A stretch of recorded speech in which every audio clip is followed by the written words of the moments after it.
This is TechCrunch.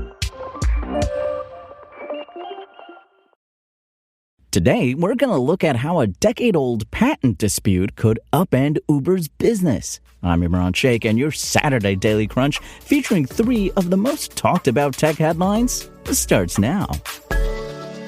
The White House is investigating after one or more people reportedly accessed the contacts from the personal phone of White House Chief of Staff Susie Wiles and used the information to contact other top officials and to impersonate her. Wiles reportedly told people that her phone was hacked. The Wall Street Journal first reported the hack of Wiles' phone. CBS News also confirmed the reporting.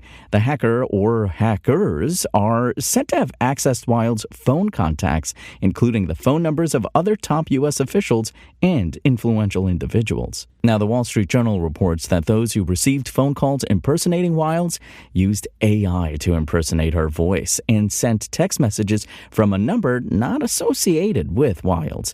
White House spokesperson Anna Kelly would not say, when asked by TechCrunch, if authorities had determined if a cloud account associated with Wiles' personal device was compromised or if Wiles' phone was targeted by a more advanced cyber attack, such as one that involves the use of government-grade spyware.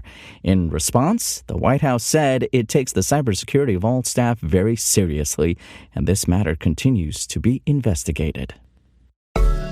Well, Google's AI assistant Gemini is gaining a more prominent place in your inbox with the launch of email summary cards, which will appear at the top of your emails. The company announced Thursday that users no longer have to tap an option to summarize an email with AI. I mean, who has time for it?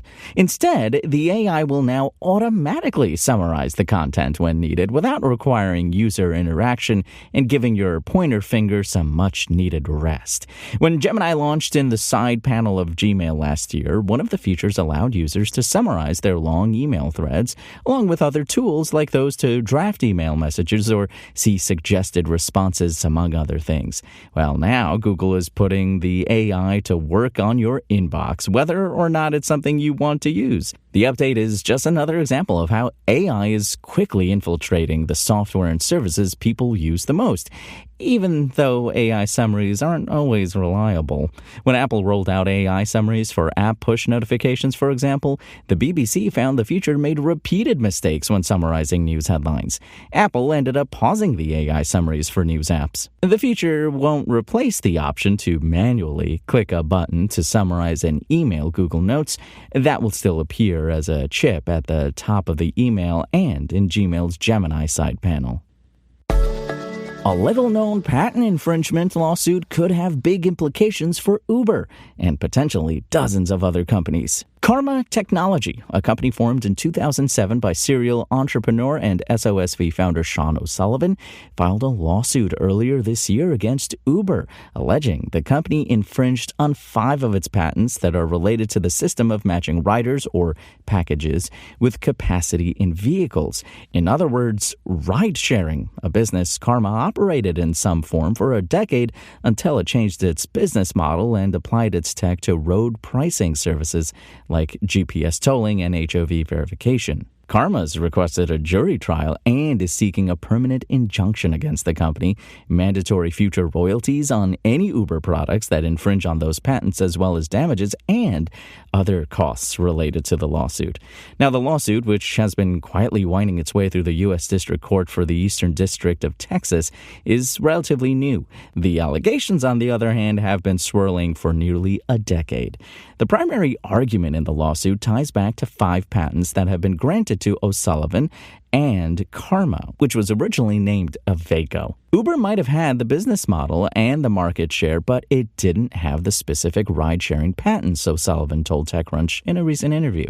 Well, Karma does, plus a couple dozen others. Uber was allegedly aware of the fact as early as 2015 when the U.S. Patent and Trademark Office rejected one of its applications because it ran up against existing patents held by O'Sullivan and Karma, according to the lawsuit. Uber declined to comment on the lawsuit. Uber's attorneys did make 2 procedural motions this week, including a sealed motion to dismiss for improper venue or alternatively to transfer venue for convenience.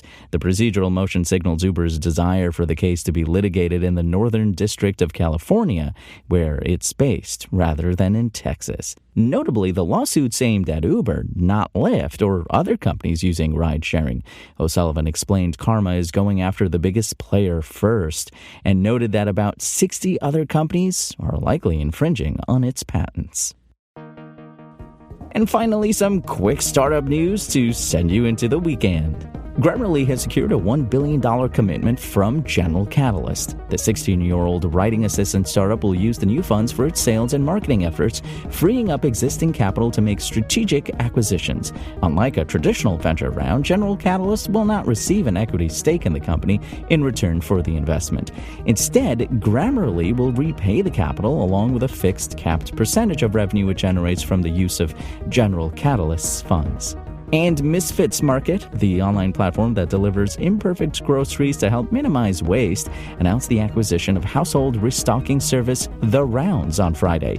As a result of the deal, Misfits Market plans to take on over 250 items from The Rounds inventory. This allows the company to diversify into additional categories, such as household items, including cleaning supplies and paper products. That's your Daily Crunch. Today's stories were reported by Kirsten Korosek, Zach Whitaker, and more beautiful, lovely TechCrunch journalists. We'll see you here next week, and until then, find us at TechCrunch.com.